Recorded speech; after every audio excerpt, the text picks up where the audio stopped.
오늘은 사도행전 11장 전체를 함께 묵상할 것입니다. 그 가운데 사도행전 11장 1절로 우리 4절까지만 함께 하나님 말씀 나누도록 하겠습니다. 자리에서 나가시겠습니다.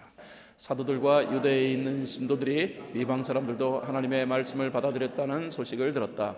그래서 베드로가 예루살렘에 올라왔을 때 할례를 받은 사람들이 당신은 할례를 받지 않은 사람들의 집에 들어가서 그들과 함께 음식을 먹은 사람이요 하고 그를 나무랐다. 이에 베드로가 그 사이에 일어난 일을 차례대로 그들에게 설명하였다. 아멘. 잘 앉으시겠습니다. 여러분, 매너리즘이라는 말 들어보셨죠? 이 세상에 아무리 좋은 것이라도 몇 번 반복하다 보면은 익숙해지고 그래서 결국은 매너리즘에 빠집니다. 매너리즘에 빠지면은 처음에 느꼈던 그런 감동은 사라져요. 신앙생활에도 이 매너리즘이라는 것들이 자주 경험되어져요. 성령 충만하고 그래가지고 성령 없이는 살 수 없어요 하고 감동, 간증 다 나눠도 또 시간이 지나가면은 어느새 이전에 받았던 그런 감동과 기쁨들이 사라지면서 다시 신앙의 모습이 다시 예전의 모습으로 돌아가는 그런 경우가 많다라는 것입니다. 그런 의미에서 우리는 늘 우리의 신앙의 역동성을 잃어버리지 아니하도록 최선을 다할 필요성이 있습니다. 어떻게 하면 우리의 신앙의 역동성을 우리가 잘 이루어갈 수 있을까? 오늘은 이 부분을 사도행전 11장의 말씀을 가지고서 우리들이 같이 묵상해 보고자 하는 것입니다.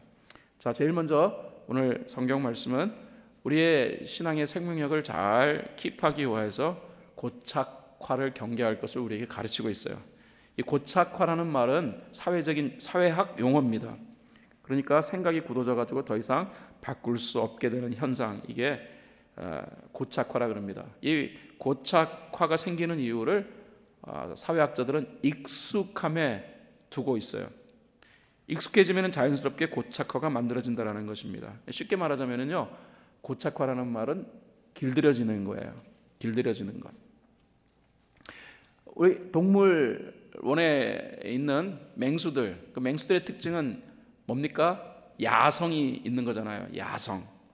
그런데 동물원의 그 맹수들의 특징은 이 야성이 많이 상실된다는 것입니다.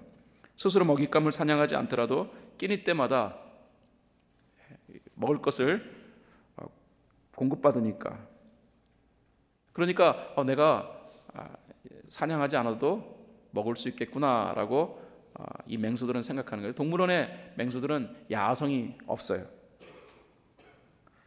이게 동물에게 생기는 고착화예요. 그러니까 내가 사냥하지 않아도 나는 생존할 수 있어. 그러면서 동물은 이런 이제 고착화가 생기는. 그래서 이제 먹잇감이 눈앞에 있어도 사냥할 생각을 안 하는 것이죠. 나라마다 아름다운 국립공원들이 있습니다. 그런데 대체적으로 국립공원 안에 생태계가 자연스럽게 무너지는 그런 경우가 있다는 것입니다. 그래서 이 생물학자들은 왜 다른 것은 몰라도 이 국립공원 안의 생태계가 잘 무너지는가에 대해서 스터디를 했는데, 국립공원의 생태계가 무너지는 이유를 조사한 결과 관광객들이 그 동물들에게 먹이를 주는 것이 그 이유가 되었다라는 연구 보고서를 제가 본 적이 있습니다.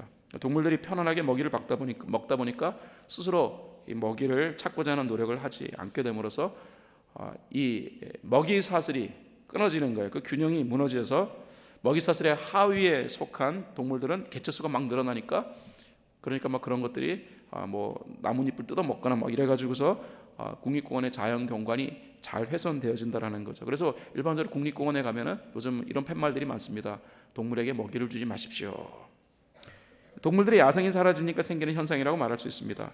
그 야성이 사라져도 아무렇지 않은 듯 살아가는 동물들의 모습은 고착화된 동물이다라고 생각하시면 됩니다. 신앙에 이런 고착화가 있다라는 거예요. 제가 볼 때 우리가 40일 캠페인을 하면서 나는 이제 좀 말씀도 읽고 나도 기도도 열심히 합니다. 그래서 마음이 좀 뜨거워졌습니다. 그런데 이거 오래 못 갑니다. 왜? 오늘 저는 본문 속에서 우리보다도 더 엄청난 성령의 역사와 그리고 하나님께서 눈을 열어주셔가지고서 선교적 삶에 관한 부분들을 정확하게 제시해준 아주 이상적이고 모범적인 교회라고 하는 예루살렘 교회 이런 영적 고착과의 현상이 나타난 것을 제가 보기 때문에 그렇습니다. 여러분, 예루살렘 교회는요 정말로 하나님의 은혜를 받았던 그런 교회입니다. 그런데 그 교회 사람들이 지금 오늘 베드로를 향하여서 이제 비난의 이 손가락질을 하고 있는 것을 보게 됩니다. 사도행전 11장 1절에 보면은 사도들과 유대에 있는 신도들이 이방 사람들도 하나님의 말씀 받아들였다는 소식을 들었다. 성경 이렇게 얘기해요. 여러분, 이거 기쁜 소식이에요? 슬픈 소식이에요? 아주 화가 나는 소식이에요. 기쁜 소식이죠. 오늘날 우리는 이 내용을 보면서 이야, 이거 너무 기쁜 소식이다. 예수 그리스도의 복음이 이방 사람들에게도 들어갔다. 여러분 한번 생각해 보세요. 이슬람권이 지금 막 예수의 물결로 덮이고 있다 그러면 우리는 그 소식 들으면 막 너무 기쁘겠죠. 정말 기뻐할 소식인데 이 사역을 위해 헌신했던 베드로를 향하여서 예루살렘 교회 성도들이 이제 비난해요. 11장 이제 2절 보면은요.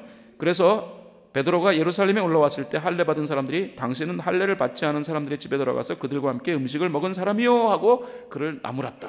자, 이게 성경이 우리에게 표현하고 있는 내용입니다. 여기서 우리가 눈여겨봐야 할 내용이 나무랐다라는 표현이에요. 이게 원어적 의미예요. 그러니까 여러분 성경을 우리가 한국말로 보게 되지만은 그러나 원어적 개념과 그럼 성경이 표현하고자 하는 개념이 많이 다를 수가 있습니다. 우리가 볼 때 나무랐다라는 것은 비난 정도 했다라고 생각할 수 있지 모르겠습니다. 그런데 여기서 나무랐다라고 하는 헬라어 원어적 의미는 뭐냐면 틀린 것, 잘못된 것 또는 죄악을 지적하다예요. 여러분, 베드로가 죄를 지었습니까? 베드로가 이방인들에게 복음을 전했어요. 고넬료를 찾아가 가지고 고넬료에게 설교하고 그리고 고넬료와 그의 가족과 그의 친구들을 예수 그리스도 앞으로 이끌었어요. 그래서 그들이 성령을 받고 그 다음에 예수 그리스도의 이름으로 세례를 받았어요. 그리고 그 고넬료의 가정 속에 엄청난 기쁨이 생겼어요. 이거는 뭐 우리 모두가 다 할렐루야 아멘으로 억셉해야 되는 거예요. 접수해야 할 내용인데 예루살렘 교회 성도들, 다른 사람이는 모르겠어요. 정말로 말도 안 되는 교회 성도는 모르겠는데 예루살렘 교회는 정말로 본질에 충실한 교회잖아요. 그리고 성령의 막 말할 수 없는 능력과 은혜를 받은 교회잖아요. 그 교회 성도들이 베드로를 향하여서 지금 나무랐다, 다시 말하여 당신 죄지었어 라는 말이에요. 당신 회개하시오 라는 말이에요. 이거는 우리 모두에게서 충격입니다. 성경을 읽어보면은 그 사람들이 어떤 사람들인가? 할례를 받은 사람들이에요. 그런데 이 할례를 받은 사람들은 그러니까 뭐 소수인가 보다 생각하시면 안 됩니다. 예루살렘 교회 성도들의 대부분은 다 유대교에서 개종한 사람들입니다. 그 성도들의 대다수는 다 할례 받은 사람들입니다. 그러므로 오늘 성경 본문 말씀은 우리에게 뭘 얘기하냐면은 예루살렘 교회 대다수의 성도들이 베드로를 향하여서 당신 회개해! 라고 베드로를 향하여서 그 죄악을 지적했다라는 것입니다. 이게 충격이에요. 여러분, 시간이 점차 경과하면서 예루살렘 교회 성도들은 어떻게 되냐면 점점 보수화되고 있어요. 보수 성향으로 바뀌고 있어요. 저는 정치적 보수를 말한 게 아닙니다. 또 김지서 목사는 진보적인가 보구나 라고 또 생각하시고 그렇게 하지 마십시오. 저는 정치 얘기하는 걸 굉장히 좋아하지 않습니다. 그리고 여기서 말하는 보수 성향이라는 게 뭐냐면은 전통을 고수하는 거예요. 이 보수성이 진리 수호를 위한 것이라면 권장할 만한 거예요. 그런데 이것이 근거 없는 인습과 전통에 기인한 것이라면 이게 굉장히 무서운 겁니다. 이들의 보수성의 이유를 어디서 찾아야 할까요? 간단합니다. 익숙함이에요. 익숙함은 예루살렘 교회 성도들을 컴포트 존 안에 딱 가둬놨어요. 그러니까 뭐 성령에 의해 가지고서 눈물 콧물 다 빼고 난리 법석을 벌이고 그래서 정말로 우리가 해야 될 일들은 이제 예수를 그리스도라 전하는 삶을 살아가야 된다라고 그들은 힘을 다해서 예수님을 전했습니다. 이렇게 뜨거운 마음을 가졌던 예루살렘 교회 성도들이 베드로가 이방인에게 복음을 전했다는 그 이유 하나만으로 베드로를 향하여서 그 죄악을 지적하는 이 모습, 이게 신앙의 고착화입니다. 이게 굉장히 무서워요. 저는 본문 보면서 와, 무섭다. 이런 모습은 어떤 교회에서는 일어날 수 있습니다. 예루살렘 교회에서 일어났다면은 뭐 이 시대의 교회는 어떤 교회, 우리 교회를 포함한 모든 교회에서 일어날 수 있는 거다. 뭐 교회에서 일어난다는보다는 성도의 삶 가운데 일어날 수 있다는 것입니다. 훗날 이런 은혜를 얼마 전에 받았는데 얼마 지나지 않은 신앙의 고착화를 이룬 사람들을 보면서 바울이 놀랍다, 이 충격이요 하고 표현했던 내용이 있어요. 우리가 갈라디아서를 묵상하면서 우리 바울이 했던 얘기를 떠올리시면 됩니다. 갈라디아서 1장 6절에 보면은 여러분을 그리스도 은혜 안으로 불러주신 분에게서 여러분이 그렇게도 빨리 떠나 다른 복음으로 넘어가는 데는 나는 놀라지 않을 수 없습니다. 신앙의 고착화는 놀랄 일이에요. 놀랄 만한 일이에요. 여기서 놀랐다라는 것은 경이적인 일이라는 뜻이 아닙니다. 충격이라는 말입니다. 사랑하는 여러분, 우리 모두가 하나님의 은혜에서 다시금 멀어져서 예루살렘 교회 성도들이 이렇게 표현하고 있는 이 말처럼 우리도 그런 모습이 되지 아니하도록 우리가 최선을 다해야 될 것 같아요. 그렇게 하기 위해서는 우리가 뭘 해야 되겠는가 하는 부분을 우리가 생각해 봐야 된다는 거죠. 저는 오늘 본 말씀을 보면서 그러므로 우리의 영적인 삶이 생명력을 유지하기 위해서는 우리가 해야 할 몇 가지 사항이 있다는 사실을 발견합니다. 그 중에 하나가 간증 나누기예요. 테스티모니 나누기. 사실 베드로는 이런 예루살렘 교회 성도들의 반응 사실 너무 기분 나빠지는 않았을 거예요. 왜냐하면 바울 자신도 이방인들에게 복음을 전한다는 것은 있을 수 없는 일이다라고 생각했었던 사람이었어요. 바울 자신도 구원은 유대인들에게만 한정되어진 것이다, 소위 말하는 선택받은 사람에게 한정되어 있는 것이다 라는 생각을 가졌던 사람이 바울이었어요. 자신도 고넬료의 초대를 받아놓고 막 큰 갈등했잖아요. 그런데 성령의 뜻에 그는 내키지 않았지만 순종하였다라고 어저께 제가 말씀을 드렸습니다. 다시 어제 우리들이 묵상한 내용을 복습해 받을 것 같아요. 기억하십니까? 우리는 하루 만에 다 잊어버릴 수 있다는 것을 오늘 이 아침에 다시 한번 경험하고 있는 거예요. 우리 28절 29절 어저께 같이 묵상했던 내용인데 한 번 더 읽어보도록 하겠습니다. 시작. 유대 사람으로서 이방 사람과 사귀거나 가까이 하는 일이 불법이라는 것은 여러분도 아십니다. 그런데 하나님께서는 나에게 사람을 속되다거나 부정하다거나 하지 말라고 지시하셨습니다. 그래서 여러분이 나를 부르러 사람들을 보냈을 때 반대하지 않고 왔습니다. 어저께 제가 이 베드로의 말을 통해서 몇 가지 그가 표현했던 단어를 말씀드렸었습니다. 어저께 베드로가 그 고넬료 초청에 이런 말을 합니다. 나는 반대하지 않았다. 이거는 내가 기쁘게 왔다는 의미가 아니라고 말씀드렸죠. 원어는 아난티르레토스라는 원어라고 말씀드렸습니다. 직역하면은 나는 마음이 내키지 않았다. 하지만 성령이 하라 그러니까 어느 정도 억지로 왔다, 그 뜻이에요. 그래서 어저께 제가 그런 말씀드렸죠. 우리가 하나님 말씀 듣고 마음이 뜨거워서 그래 내가 그거 순종해야 해 하는 마음으로 순종한다면 우리가 순종할 수 있는 것은 1년에 몇 번 없을 거다. 그런데 대부분은 아이고 그거 내가 꼭 해야 돼, 아이고 나 지금 때가 아닌 것 같은데, 아이고 그거는 내가 조금 마음에 좀 부담되어지는데, 어떤 거는 그거는 너무 내게 너무 힘든 건데 이런 생각이 우리에게 들 수 있어요. 그래도 어떻게 해야 된다? 순종해야 한다. 그것이 베드로의 표현 속에 담겨져 있는 내용을 통해 제가 어저께 말씀드린 내용입니다. 또 베드로가 고넬료와 그의 가족들 그리고 친구들에게 설교를 하고 세례를 베풀었는데 그것을 죄로 간주하는 예루살렘 교회 성도들의 비난에 대해서 그래서 바울이 감정으로 대응하지 않았다라는 거예요.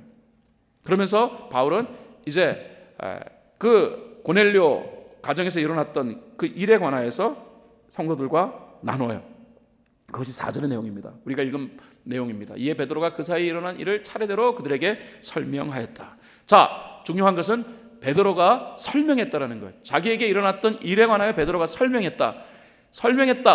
이것이 오늘날 우리가 많이 사용하는 종교적 용어로 표현하자면 이게 간증이에요. 저는 이 간증의 위력을 여기서 보는 거예요.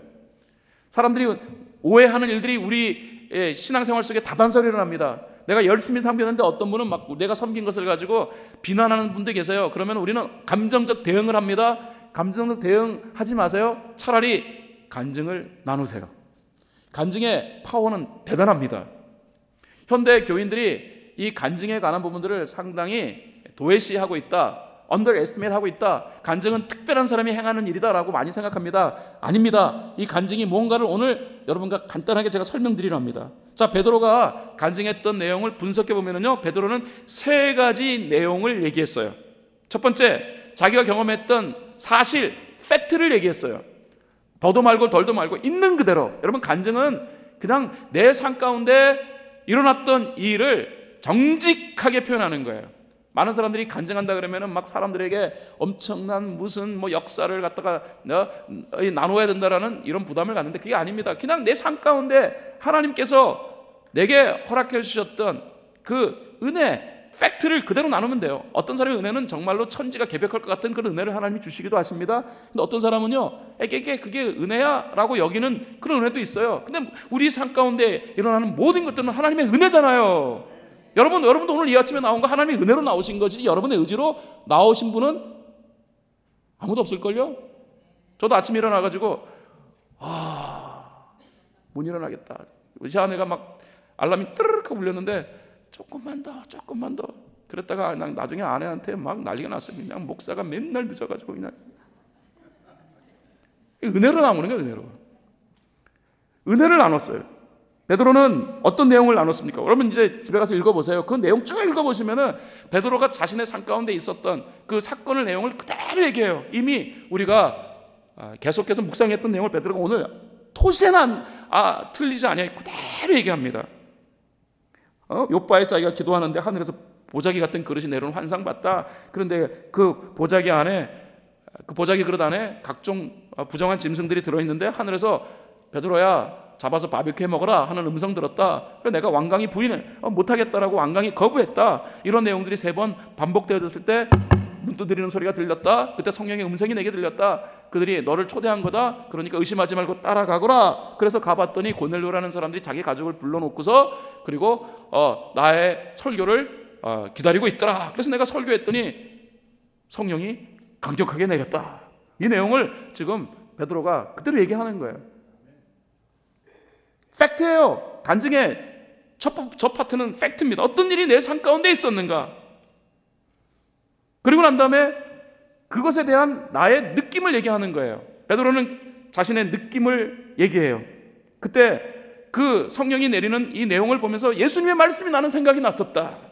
그 16절에 베드로가 이렇게 말하잖아요. 그때 나는 요한은 물로 세례를 주었지만 너희는 성령으로 세례를 받을 것이다 하신 주님의 말씀이 생각났어요.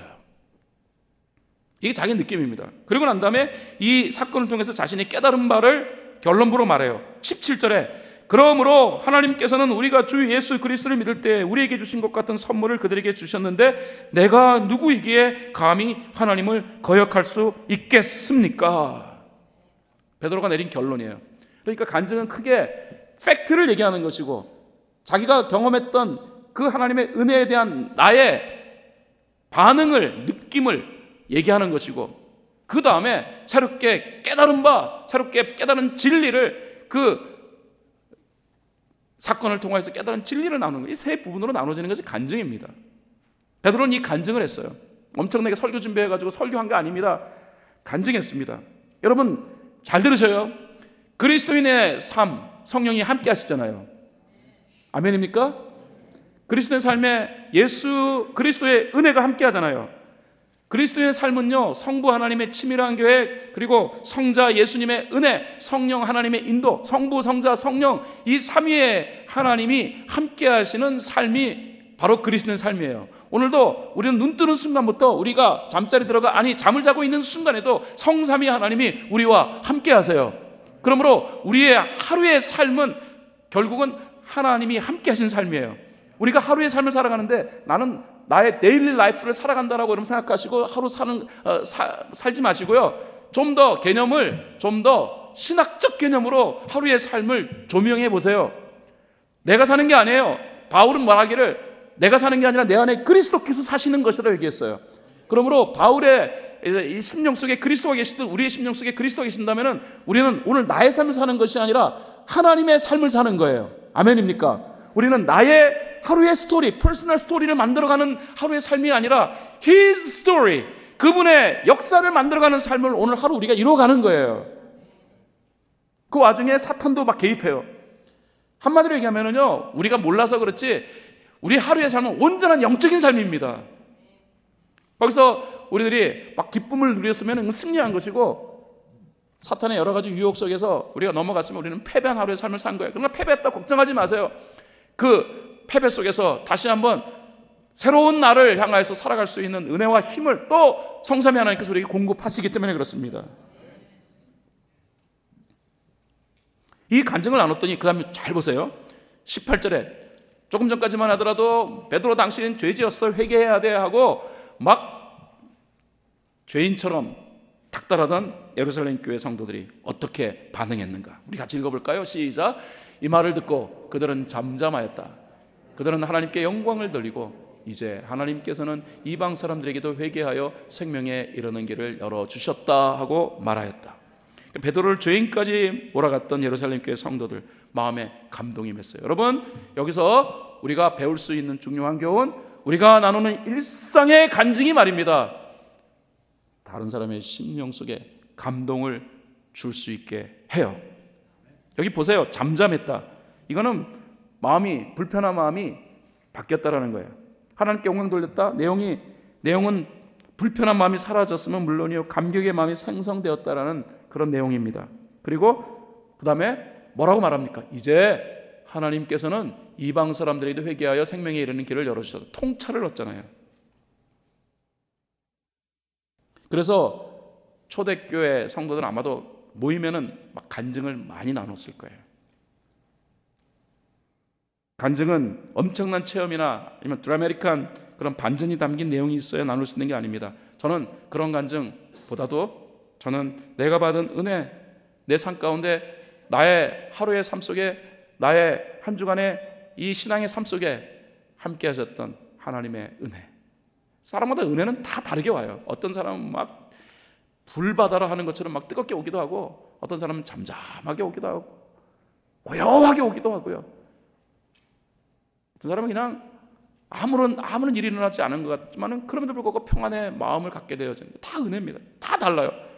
그런데 우리는 자꾸 불바다라 해가지고 막 뜨거워가지고서 막 그냥 난리 법석을 피워야지 간증하는 걸로 생각해요. 사랑하는 여러분, 우리의 삶에는 하나님의 은혜가 함께하기에, 그러면 그 은혜를 나누는 것이 꼭 간증이 되어집니다. 저는 여러분과 함께 이제 앞으로 간증을 많이 나누고자 합니다. 가능하면 주일 예배 때도 간단하게 올라와가지고요, 여기서 여러분의 3분 간증, 5분 간증 이렇게 나눌 수 있는 시간들을 예배 시에 여러분들에게 프로바이드 하려고 그래요. 40일 캠페인 가운데 여러분의 간증이 좀 있으면 좋겠습니다. 간증하고 싶은 사람 손 들어보세요. 그러니까 간증 안 하고 싶은 사람 손 내리고 계세요. 제가 이제 이번 주부터는 이제 여러분 찾아다니면서 간증하세요 제가 할 거예요. 그러면은 그냥 목사님 나 간증시키면은 캠페인 안 나와요 막 이렇게 얘기하지 마시고요. 우리의 삶이 은혜입니다. 그냥 나누시면 되는 거예요. 마지막 내용입니다. 우리의 생명력을 더욱더 아름답게 세우기 위해서는 우리는 늘 예수께 마음을 두어야 합니다. 성경은 하나님께서 하시는 이런 상황, 환경, 조건에 제한받지 않는다. 이거는 여러분이 신앙의 철칙으로 아셔야 해요. 하나님이 하시는 일은 우리의 상황, 조건 그리고 환경에 제한받지 않으신다. 아멘입니까? 절대로 제한받지 않으세요. 스데반의 순교를 빌미로 전개되었던 사내들인 공회원의 공권력 행사가 이 선교적 삶의 활성화를 이루는 계기가 되었다는 걸 이미 여러분과 앞에서 나누었습니다. 위축될 수 있는 상황에서도 해야 할 일을 하겠다는 창조적 소수의 그리스도인들을 오늘 본문은 우리에게 소개해요. 저는 이 사람들을 여러분에게 조금 좀 소개해드리고 싶은 거예요. 스데반의 박해로 인하여 흩어진 예루살렘 교회 성도들이 설정해 놓은 그런 전도 대상자는 유대인들이었습니다. 10절에 보니까 스데반에게 가해진 박해 때문에 흩어진 사람들이 페니케아와 키프로스와 안디옥까지 가서 그 다음에 유대인들에게만 말씀 전했다. 여전히 해야 할 일은 어떤 것인 줄은 알겠는데, 그런데 이 방식이 아주 통큰 방식이 되지 아니하는 그런 예루살렘 교회 성도들의 모습을 우리가 보게 됩니다. 하나님은요, 우리에게 역사하실 때 그게 내 뜻 맞지? 너 확신하지? 아멘이지? 아멘! 했다 그러면 그 다음에는 물불 가리지 말라는 거예요. 모험 걸라는 거예요. 신앙에는 모험성이 있어야 합니다.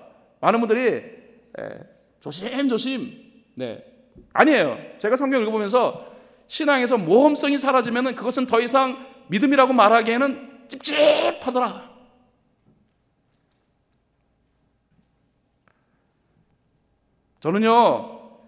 저는 사도행전 보면서 사도행전에서 성령이 하셨던 일은 대부분 다 모험 걸게 하는 것이었어요.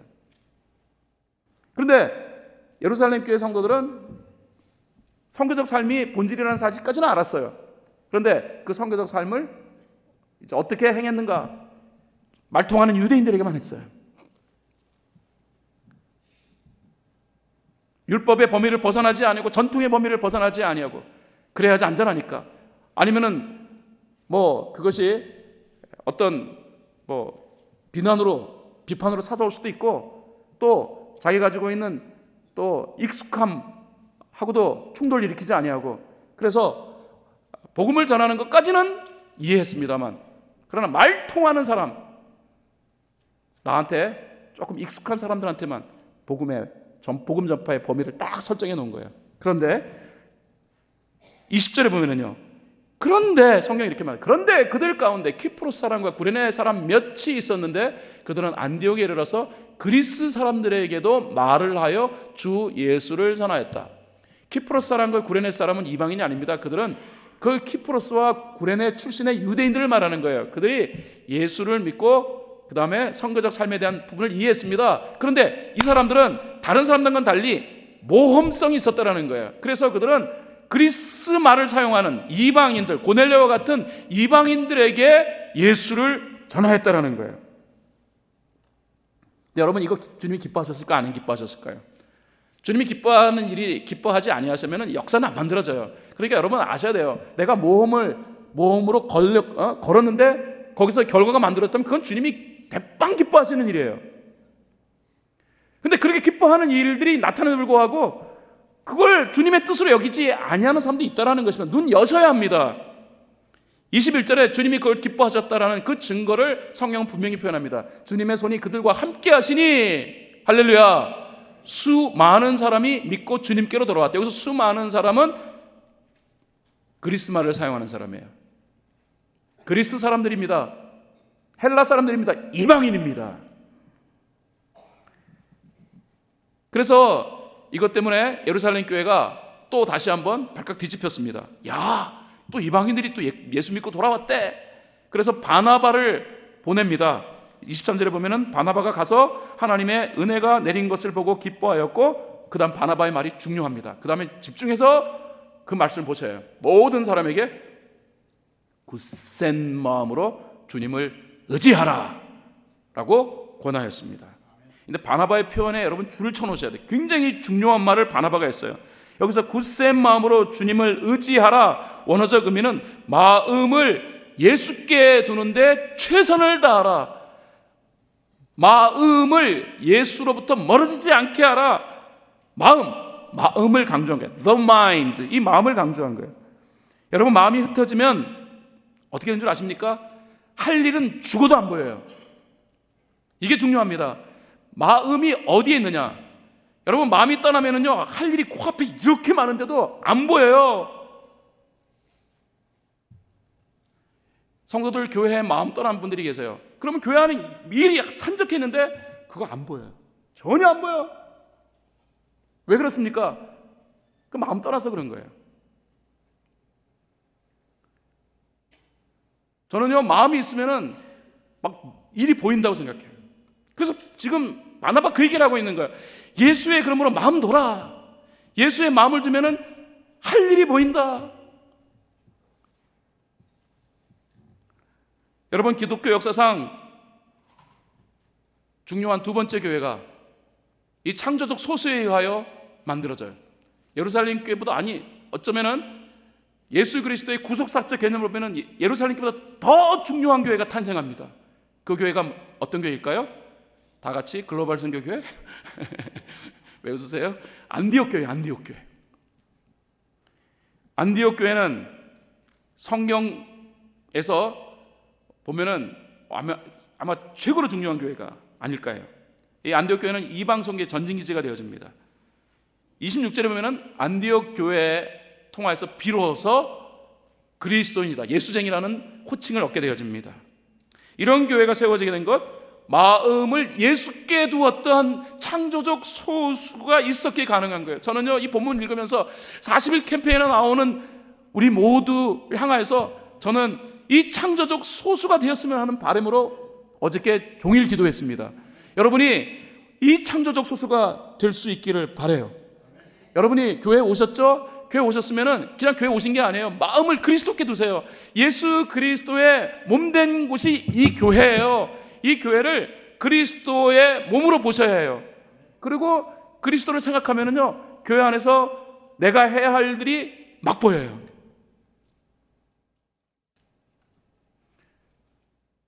죄송해요. 여러분, 이 캠페인 진행하면서 여러분들만 대상으로 하는 것이 아니라 이 캠페인은 교역자에게도 해당되어집니다. 교역자 여러분 똑바로 들으세요. 일하러 오셨다고 생각하면은 사역 관두세요. 그만두셔야 해요. 우리가 목회를 하러 왔다면은 예수 섬기기 위하여 온 거예요. 주님 몸된 교회를 섬겨야 되는 거예요. 이게 교역자가 해야 할 일인 거예요. 그러므로 예수에 집중하십시오. 그러면 할 일이 보여요. 아니, 목회자들이 지시받아가면서 이거 하라고 그러면은 이거 어떻게 합니까? 지시받는 것이 아니라 내가 예수의 마음을 뒀을 때 예수님이 보이면은요, 그 순간 예수님이 내 집중의 대상이기 때문에 할 일이 막 보이는 거예요. 저는 제일 이상한 교회가 담임 목사가 지적해가지고 일하라고 하는 교회는 가장 이상한 교회라고 생각합니다. 우리 모두가 예수를 사랑했기 때문에 예수에 집중하니까 예수님이 우리의 마음의 중심에 계시니까 일이 보여야 하는 거예요. 교역자뿐만 아니라 우리 순장님들 그리고 우리 모든 재직들 다 마찬가지입니다. 예수가 보여야 합니다. 말씀을 결론 짓겠습니다. 어떤 일이든 시간이 경과함에 따라 매너리즘이 형성되는 것은 그건 자연스러운 일이에요. 그건 당연합니다. 그런데 그 매너리즘에 빠진 신앙의 결과가 문제라는 거예요. 역동성이 상실되어집니다. 심지어는 분별력도 감소해요. 예루살렘 교회 성도들이 베드로를 향하여서 죄지었다고 얘기하잖아요. 뭐 이런 일까지 벌어집니다. 그러므로 신앙의 매너리즘을 경계해야 합니다. 경계합시다. 신앙의 매너리즘을. 아멘입니까? 옆에 계시는 분에게 잠 좀 깨워주세요. 신앙의 매너리즘을 경계해야 합니다 하고 한번 큰 소리로 귀에 대고 외쳐주세요.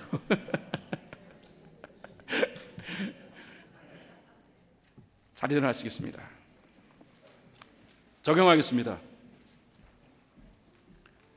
오늘부터 여러분 받은 은혜를 간단하게라도 여러분의 가정에서 여러분의 배우자와 나누십시오. 또 직장에 가서도 나 40일 캠페인하는 동안 이런 은혜 받았어. 여러분 간증이 뭔지 배우셨잖아요. 간증은 팩트를 나누는 것이고 내 느낌을 나누는 것이고 그 다음에 깨달음을 나누는 것이다. 그 다음에 어떻게 해서든지 관심을 예수께 두십시오. 사탄은 우리의 관심을 예수로부터 뺏어가기 위해서 막 여기저기서 난리를 법석을 부립니다. 그럼에도 불구하고 개의치 마시고 예수께 관심을 두십시오. 이 우리의 오늘 하루의 적용입니다.